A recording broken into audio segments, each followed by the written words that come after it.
ఈనాటి మన లోతైన విశ్లేషణకు స్వాగతం. అంటే సాధారణంగా మనం లోకంలో ఏదైనా ఒక భౌతికమైన గాయాన్ని చూసినప్పుడు దానికి చికిత్స చేయడం చాలా స్పష్టమైన విషయంగా కనిపిస్తుంది కదా. అవును. శరీరానికి తగిలిన గాయం బయటకు స్పష్టంగా కనిపిస్తుంది కాబట్టి దాన్ని శుభ్రం చేసి మందు పూయడం ఒక నిర్దిష్టమైన ప్రక్రియ. అక్కడ గందరగోళానికి తావుండదు. ఖచ్చితంగా. కానీ అదే గాయం అంతర్గతంగా అంటే ప్రాణుల మనసులో ఉన్నప్పుడు పరిస్థితి ఏమిటి? ఆ అదృశ్యమైన బాధను గుర్తించి చికిత్స చేయడం అనేది చాలా సంక్లిష్టమైన విషయం. ఈ రోజు మనం సరిగ్గా ఇలాంటి ఒక అపారమైన శక్తి కలిగిన చికిత్సా విధానం గురించే చర్చించబోతున్నాం. నిజమే. త్రిపిటకాలలోని పురాతన పాలి గ్రంథమైన విముక్తి మగ్గ ఆధారంగా కరుణ యొక్క నిజమైన స్వభావమేమిటి, దాని వెనుక ఉన్న లోతైన అర్థమేమిటి అనే విషయాలను మనం అన్వేషించబోతున్నాం. కరుణ అనగానే మనకు వెంటనే ఒకరిని చూసి జాలి పడటం లేదా చలించిపోవడం గుర్తుకొస్తుంది. అవును, అదొక సాధారణ భావోద్వేగమని మనం పొరబడుతుంటాం. కాని ఈ గ్రంథాల ప్రకారం అది మనసు పొందే ఒక అత్యున్నతమైన స్థిరత్వం. ఒక భిక్షు తన దైనందిన జీవితంలో దీన్ని ఎలా ఆచరిస్తాడు, అది వారి మనస్సును ఎలా మారుస్తోందో అర్థం చేసుకోవడమే మన ముఖ్య ఉద్దేశ్యం. సరే, దీన్ని కాస్త విడమర్చి చూద్దాం. అసలు విముక్తి మగ్గ ఈ కరుణను ఎలా నిర్వచిస్తోంది? విముక్తి మగ్గ కరుణను వివరించడానికి చాలా లోతైన ఒక రూపకాన్ని ఉపయోగిస్తోంది. తమ ఏకైక ప్రియమైన బిడ్డ తీవ్రంగా బాధపడుతున్నప్పుడు తల్లిదండ్రుల మనసులో సహజంగా ఉత్పన్నమయ్యే కనికరం ఎలాంటిదో గమనించమని చెబుతోంది. ఓహో, ఏకైక బిడ్డ రూపకం. అవును. ఆ బిడ్డ కష్టాన్ని చూసి అయ్యో ఇది ఎంత బాధపడుతోంది అని వారిలో కలిగే ఆపేక్షతో కూడిన స్పందనే అనుకంప. సరిగ్గా అదే తీవ్రతతో కూడిన భావనను ప్రపంచంలోని ప్రాణులన్నింటి పట్ల విస్తరించడమే నిజమైన కరుణ. ఇక్కడే విషయం మరింత ఆసక్తికరంగా మారుతుంది. అంటే మన సొంత బిడ్డ బాధను చూసి చలించిపోవడం అనేది చాలా సహజం కదా.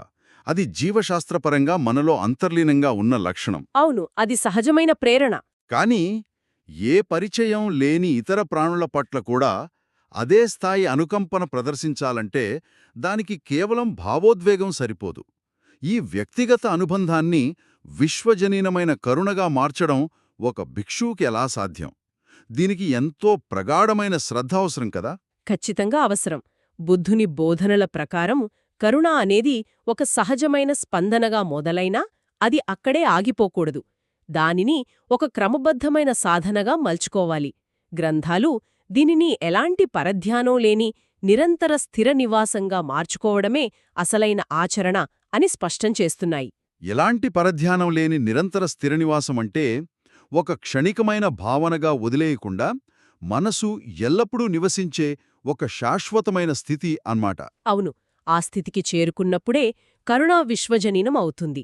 అయితే ఒక భిక్షు ఆ కరుణను ఎలా నిర్మించుకోవాలో పాలీ కానంలో చాలా పద్ధతిగా విశ్లేషించారు.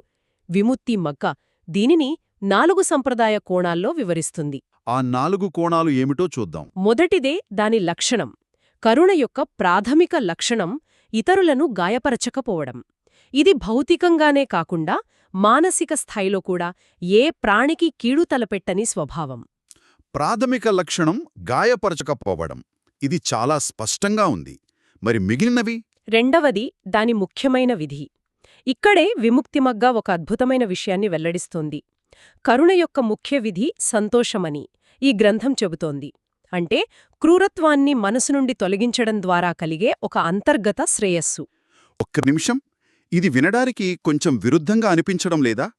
ఇతరుల బాధను చూసినప్పుడు మనకు సహజంగా దుఃఖం కలగాలి కదా. గ్రంథం కరుణ యొక్క ముఖ్య విధి సంతోషమని చెబుతోంది. బాధను చూసి సంతోషం కలగడమేమిటి? ఇది చాలా ముఖ్యమైన ప్రశ్న. ఇక్కడ అత్యంత అద్భుతమైన విషయమేమిటంటే ఈ సంతోషం అంటే లౌకికమైన ఆనందం కాదు. ఇతరుల కష్టాన్ని చూసి ఆనందించే విపరీత ధోరణి అంతకన్నా కాదు. ఒకవేళ ఇతరుల బాధను చూసి ఒక భిక్షు శోకంలో మునిగిపోతే దాన్ని కరుణ అనరు. అంటే ఆ శోకం సాధనకు ఆటంకమంటారా? అవును. దుఃఖంలో కూరుకుపోతే ఎదుటివారికి సహాయం చేసే స్పష్టతను మనం కోల్పోతాము కదా. విముక్తి మగ్గ ఉద్దేశ్యంలో సంతోషమనేది ఒక విధమైన విముక్తి. మన మనసులో గూడుకట్టుకుని ఉండే క్రూరత్వం లేదా కాఠిన్యం పూర్తిగా తొలగిపోయినప్పుడు ఏర్పడే ఒక ప్రశాంతమైన తేలికపాటి స్థితి ఇది. ఓహో, అంటే ఇతరుల బాధను చూసి కలత చెందకుండా వారికి సహాయం చేయాలనే స్వచ్ఛమైన సంకల్పంతో ఉన్నప్పుడు మనసు పొందే తేలికపాటి స్థితే ఈ సంతోషం. ఖచ్చితంగా. ఇక మూడవ కోణం, దాని వ్యక్తీకరణ. ఈ అంతర్గత కరుణ బాహ్య ప్రపంచంలో అహింస లేదా పాలి భాషలో చెప్పాలంటే అవిహింసా రూపంలో వ్యక్తమవుతుంది. నాల్గవది ఆచరణ. ఈ కరుణామయ స్థితిలో ఎలాంటి పరధ్యానం లేకుండా స్థిరపడటమే నిజమైన ఆచరణ. ఇది వినడానికి ఒక అద్భుతమైన స్వస్థతలా ఉంది. మనస్సులో ఉన్న కాఠిన్యమనే భారం దిగిపోయినప్పుడు స్వచ్ఛమైన కరుణ వ్యక్తమవుతుంది. అయితే ఈ సంతోషమనే విధి గురించి ప్రాచీన పండితుల మధ్య చాలా లోతైన చర్చలు జరిగాయని మనం విన్నాం గదా. అవును. ఆలీ క్యానన్లోని ఫుట్నోట్స్, ముఖ్యంగా 811, 812 ఫుట్నోట్స్ ఆధారంగా చూస్తే విశుద్ధి మగ్గ అనే మరొక ప్రామాణికమైన గ్రంథం కరుణను కొద్దిగా భిన్నంగా వివరిస్తుంది. ఆ భిన్నమైన కోణమేమిటి? విముక్తి మగ్గ మనసులోని క్రూరత్వం తొలగిపోవడం వల్ల కలిగే సంతోషం గురించి చెప్తే, విశుద్ధి మగ్గ దేనికి ప్రాధాన్యత ఇస్తోంది? విశుద్ధి మగ్గ 9వ అధ్యాయంలో కరుణ యొక్క విధి ఇతరుల బాధను భరించలేకపోవడమని చెప్తుంది. పాలీలో దీనిని పరదుఃఖాసహణరస అని అంటారు. ఎదుటివారి కష్టాన్ని చూసి ఎట్టి పరిస్థితిలోనూ మౌనంగా ఊరుకోలేకపోవడం. అంటే ఒక చర్య తీసుకోవడానికి ప్రేరేపించే తక్షణ సంచలనం అన్నమాట. నిజమే. కష్టాలలో చిక్కుకున్న వారి నిస్సహాయతను చూడటమే కరుణ ఉత్పన్నం కావడానికి తక్షణ కారణం అని విశుద్ధి మగ్గ చెబుతుంది. దీనికి తోడుగా ధమ్మపదంలోని 300వ శ్లోకం ప్రస్తావన కూడా ఉంది. ఆ శ్లోకం దేని గురించి వివరిస్తోంది? అహింస పట్ల రాత్రింబవళ్ళూ మనసు రమించడమే కరుణ వల్ల కలిగే చిత్త విముక్తి అని చెబుతోంది. దీన్నే కరుణా చిత్త విముక్తి అంటారు. మనసు పూర్తిగా అహింసలో లీనమైపోవడం. అంటే విముక్తి మగ్గ ఒక భిక్షు తన మనసులో క్రూరత్వాన్ని జయించడం ద్వారా పొందే అంతర్గత శాంతికి ప్రాధాన్యత ఇస్తే, విశుద్ధి మగ్గ ఇతరుల బాధను చూసినప్పుడు కలిగే ఆ తక్షణ తీవ్రమైన స్పందనకు ప్రాధాన్యత ఇస్తుందన్నమాట. ఈ రెండు దృక్కోణాలు ఒకే సత్యాన్ని రెండు వైపుల నుంచి చూస్తున్నాయా? ఖచ్చితంగా. దీని మనం విస్తృత కోణంలో చూస్తే కరుణ అనేది ఒకవైపు ఇతరుల బాధతో మమేకమవడం, అదే సమయంలో తన స్వంత మనసును ప్రశాంతంగా అహింసాయుతంగా ఉంచుకోవడం అనే రెండు అద్భుతమైన స్థితుల కలయిక అని ఈ గ్రంథాలు బోధిస్తున్నాయి. ఈ సమతుల్యత ఎలా ఉందంటే, చేతిలో ఒక చిన్న తీవ్రంగా గాయపడిన పక్షిని పట్టుకున్నట్లుగా ఉంది.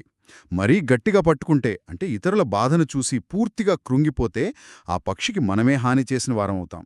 అలాగని మరీ వదులుగా పట్టుకుంటే, అంటే నాకెందుకులే అని నిర్లిప్తంగా వదిలేస్తే ఆ పక్షి కింద పడిపోతుంది. చాలా అద్భుతమైన ధ్యానపూర్వకమైన రూపకమిది. ఆ స్పందనకు అంతర్గత శాంతికి మధ్య ఉండాల్సిన సమతుల్యతనే ఈ గ్రంథాలు బోధిస్తున్నాయి. సమతుల్యత లేని కరుణైతే శోకంగా మారుతుంది లేదా నిర్లిప్తతగా మిగిలిపోతుంది. మరి ఇంత లోతైన ఈ కరుణను సిద్ధాంతపరంగా అర్థం చేసుకున్నాం. దీని ఆచరణలో ఎలా పెడతారు? ఒక భిక్షు ఈ మార్గంలో నడవాలంటే పద్ధతేమిటి? ఆచరణ అనేది ప్రాణుల బాధను ప్రత్యవేక్షణ చేయడంతో మొదలవుతుంది. ప్రత్యవేక్షణ అంటే నిరంతరం గమనించడం కదా. అవును. ప్రాణులు పడుతున్న బాధలను పూర్తి స్పృహతో గమనించాలి. అయ్యో, ఇదెంత బాధపడుతోంది అనే ఆ స్పందనను మనసులో స్థిరపరుచుకుని దాన్ని క్రమంగా అన్ని వైపులా విస్తరించాలి. ఇది ఎక్కడ్నుండి ప్రారంభించాలి? అందరి పట్ల ఒకేసారి ఈ శ్రద్ధ కలగదు కదా. మొదట మనకు ఇష్టమైన వారి బాధను ప్రత్యవేక్షణ చేస్తాం. ఆ తర్వాత తటస్థంగా ఉండే వ్యక్తుల పట్ల, ఆపై అత్యంత కఠినమైన దశగా శత్రుభావం ఉన్న వారి పట్ల కూడా ఈ కరుణను విస్తరించాలి. అప్పుడే అది పరిమితులు లేని కరుణ అవుతుంది. ఇది కేవలం ఒక ఆలోచన విధానం మాత్రమే కాదు. మనిషి తనని తాను సంపూర్ణంగా మార్చుకునే ఒక ధ్యాన ప్రక్రియ. ప్రాణుల బాధను ప్రత్యవేక్షణ చేయడం ద్వారా మనసును నిరంతరం పరిశుభ్రంగా ఉంచుకోవడం. మరి దీనివల్ల కలిగే ప్రయోజనాలేమిటి? దీనివల్ల కలిగే ప్రయోజనాలు మైత్రి వల్ల కలిగే ప్రయోజనాలతో సమానమని గ్రంథాలు చెప్తున్నాయి. అంటే ప్రశాంతంగా నిద్రపోవడం, ప్రశాంతంగా మేల్కొనడం, మనుషులకు మరియు ఇతర ప్రాణులకు ప్రియమైన వారిగా ఉండటం, ముఖ్యంగా ఎల్లప్పుడూ ప్రశాంతమైన మనసును కలిగి ఉండటం. ఒక తల్లికి తన ఏకైక బిడ్డ పట్ల ఉండే సహజమైన అనుకంపను తీసుకుని దాన్ని విశ్వజనీనమైన కరుణా చిత్త విముక్తి స్థాయికి ఎలా తీసుకువెళ్లాలో ఈ పురాతన పాలిగ్రంథాలు మనకు ఎంత అద్భుతంగా వివరించాయో ఈరోజు చూశాం. అవును. దుఃఖంతో నిండిన ఈ ప్రపంచంలో కరుణ అనేది కేవలం ఇతరులకు చేసే సాయం మాత్రమే కాదు, అది మన మనసులోని క్రూరత్వాన్ని తొలగించి మనం ఆశించే నిజమైన శాంతిని మరియు సంతోషాన్ని ప్రసాదించే ఒక మార్గం. ఇది కేవలం ఒక భిక్షువుకు మాత్రమే పరిమితం కాదు. ముగించే ముందు ఒకసారి ఆలోచించండి. కరుణ యొక్క అంతిమ రూపం పూర్తి అవిహింస అయితే, ఒక తల్లి తన బాధపడుతున్న బిడ్డను చూసినప్పుడు ఎంత తీవ్రమైన అనుకంపతో స్పందిస్తుందో, మన చుట్టూ ప్రతిరోజూ పోరాడుతున్న ప్రతి జీవి పట్ల కూడా మనం అదే శ్రద్ధతో స్పందించగలిగితే, మన దైనందిన జీవితంలో ఎలాంటి అద్భుతమైన మార్పులు వస్తాయి? ఈ ప్రశ్నను మీ మనసులో ఉంచుకోండి. మరింత లోతుగా అన్వేషిస్తూనే ఉండండి. మరొక ఆసక్తికరమైన అంశంతో మళ్ళీ కలుద్దాం.